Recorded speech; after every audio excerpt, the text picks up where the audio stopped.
be seated.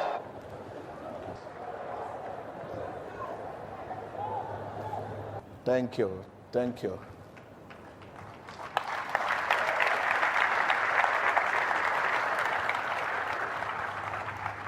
Viewers all over the world, and advice, let's call it worry about tomorrow. I mean worry about future. The book of John 14, let not your heart be troubled. You believe in God, believe also in me. Verse 2, in my Father's house are many mansions. If it were not so, I would have told you, I go to prepare a place for you. Are you there? I go to prepare a place for you. Let's go to verse 6. Jesus said to him, that is Thomas, I'm the way, the truth, and the life. No one comes to the Father except through who? Except through him. Jesus begins by saying, let not your heart be what? Another way to translate that word, troubled, will be agitated, disturbed, thrown into confusion, no matter the message, no matter what is happening around you. Don't be agitated and stressed out and thrown into confusion. The law is not saying in that text that we lack reason to be troubled. What he is really saying is that there is a greater reason not to be what? Not to be troubled. That is what he's saying. And what are the reasons? Whatever you are facing as a Christian, it may be to stop you a while in order to prepare you for the greater challenges. No matter the situation you are facing, could be sickness, could be poverty, could be hardship, just name any foolish thing you are facing at this time. As a Christian, it may be to stop you a while in order to preserve you, in order to reform you, in order to keep you for a new level. That is greater reason not to be what? Not to be troubled. We can all acknowledge that life is filled with trouble. We can all acknowledge. As a Christian, look through your immediate surroundings. What you see, economic oppression, physical oppression, religious oppression, moral oppression, demonic oppression. This is why the book of Job 5 verse 7 says,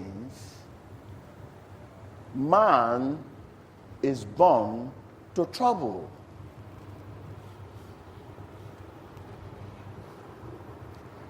Man is born to what? To trouble.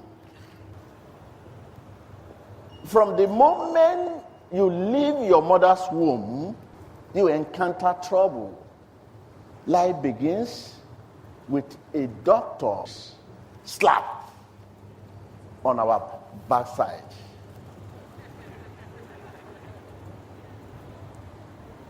When baby is removed from the mother's womb, the first thing to make him or her crying out, they will hold the two legs. Life begins with a doctor slap on our wall.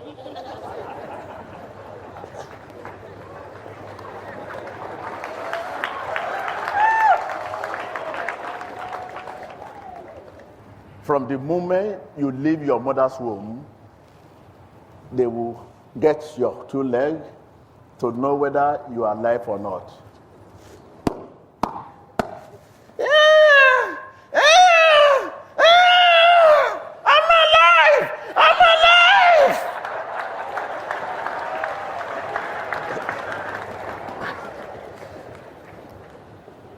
We all face almost daily disappointment.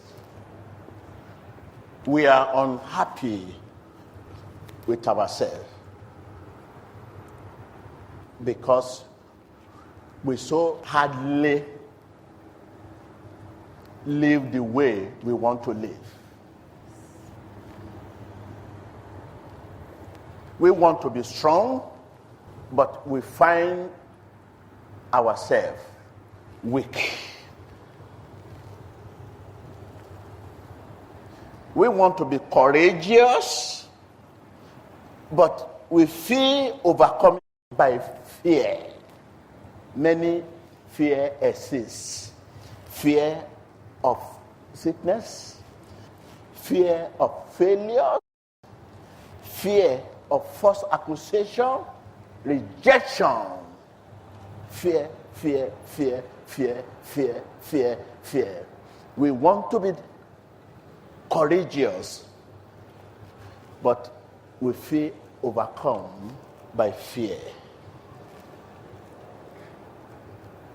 We want to be successful, but we fail repeatedly. We want to be loved, but people seem indifferent to us. But don't forget, my brother, the better a man is, the worse he is thought of by his rivals. Tell your neighbor, the better a man is, the worse he is thought of by his rivals. The cause of envy is everything good. Everything good in you is the cause of envy, and the effect and results. The consequence of envy is everything bad.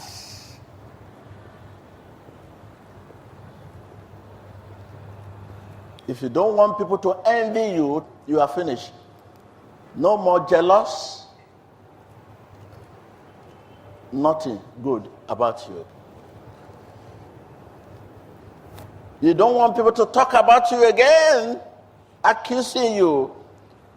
You know there's nothing good in you.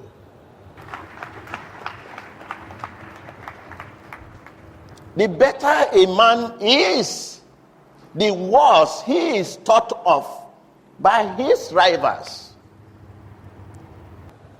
The result, the effect, the consequence of envy is everything bad. Worrying about future destroys our sense of judgment. Tell your neighbor, worrying about tomorrow destroys our sense of judgment. When you worry about tomorrow, about future,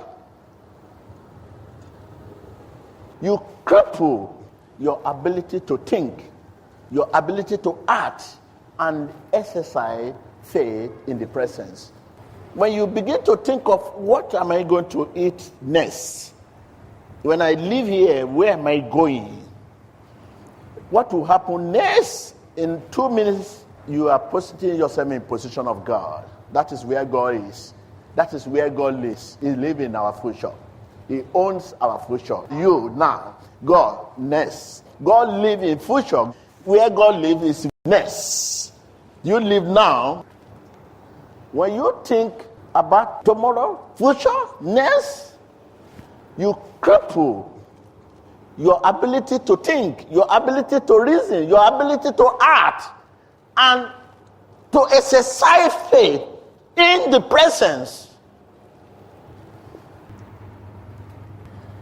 When you know you are to use today's supplies and let tomorrow be, you will not misbehave with today's supplies.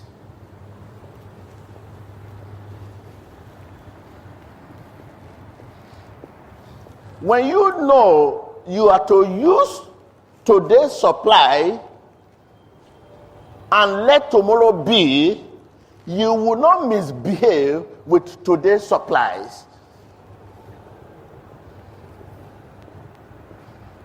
We misbehave with today's supply. That is the cause of killing, stealing, and destruction.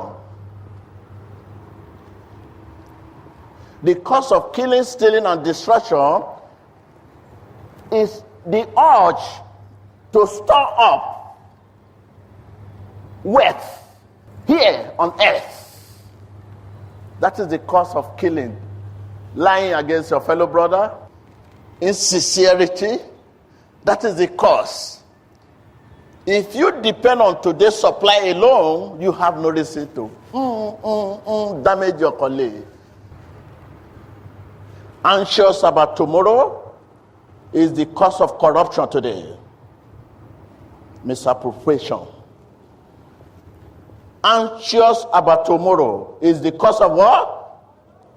Corruption and what? Drafts.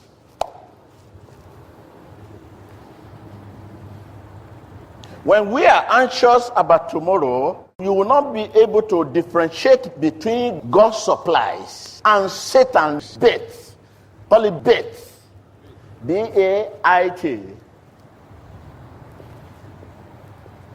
That is anxious of whatness, what to eatness. What to eatness. When Satan now bring food, you will not know the difference between that food of Satan and God's. You just need food. Remember what Jesus said to Satan? He said, "It is true I'm hungry, but I'm not desperate." They said to Satan, "It is true, I'm hungry, but I'm not desperate." When Satan said, "I will give you this, he said, "Okay, you will give me, but it is true, I'm hungry, but I'm not desperate. I'm not anxious. Go to hell with your food."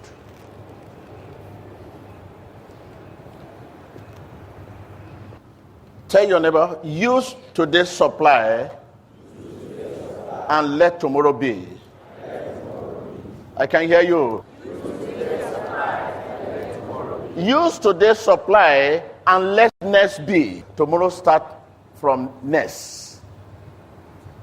Next minutes, next second. Next second is tomorrow. That is my language here. You may be thinking that tomorrow when you wake up is what I'm talking about. It's a parable.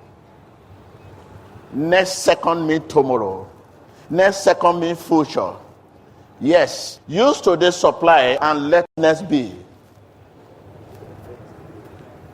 If you live by this principle, the spirit of killing, stealing, and destruction, envious, jealousy, I want to be like TB Joshua, I want to be like you, that will not come. You are what God says you are. But because you are not dependent on today's supply and let tomorrow be, this makes you to begin to compare yourself. That man, I want to be like him. Okay, do you know when this man is leaving this world? I want to be like that woman. Do you know when this woman is leaving? Okay, if you say I want to be like this man, okay, I want to die when this man dies.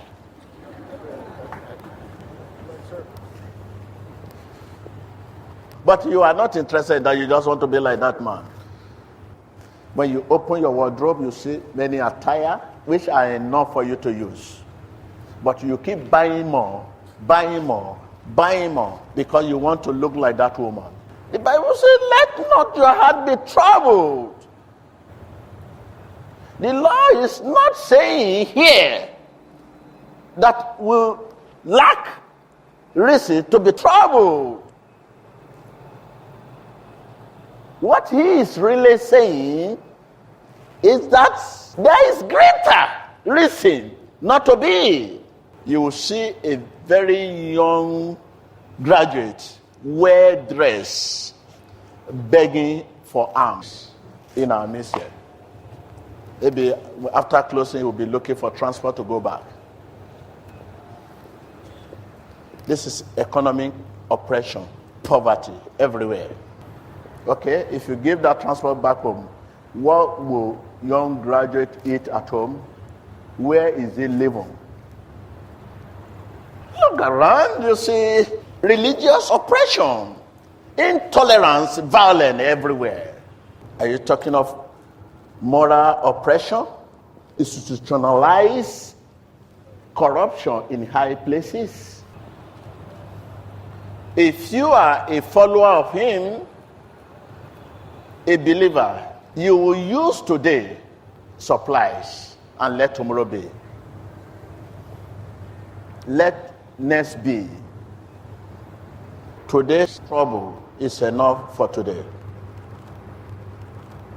God is aware of our challenges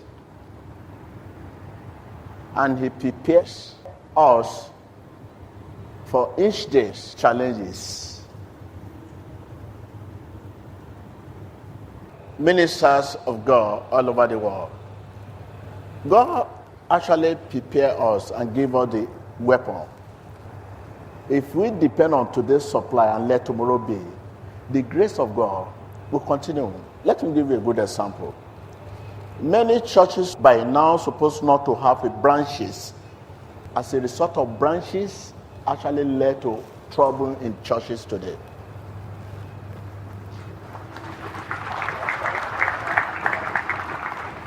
The discipline is supposed to start from where the church started from, but branches has lost the discipline everywhere because they cannot connect with the source. See where I am today. People keep carrying synagogue, they say fellowship, they say fellowship. But give them 2 weeks, it will become church. People's ambition is so great that they don't mind how the man that was called by God started and the calling he received initially. They don't mind. Imagine this has happened to this ministry. It will have been a different story for this ministry. The greatest sin anyone can commit is for you to say you are doing fellowship and you turn it to church. Fellowship is where people sit and watch humanity TV. Nothing more. If I'm talking to you, let me see your hand. But a situation where it's no longer a fellowship, you call it church, you begin to do otherwise, it's a grievous sin. Use today's supply and let tomorrow be. Anxious about tomorrow, about next, is the cause of killing, stealing, and destruction. Back to our text. Jesus tells us in that John 14, there are troubles in the world, but don't be worried. And stretched out and thrown into what? To confusion. Though there is a reason to be troubled, there is a greater reason not to be. Because he said, believe in my Father and believe in me. Whatever situation you are facing will only prepare you for extraordinary service. Whatever situation you are facing will only stop you a while and preserve you for the future.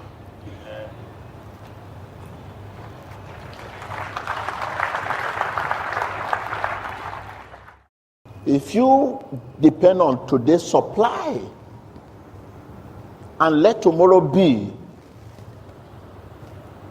no matter the difficulty, no matter the situation, you with God are majority.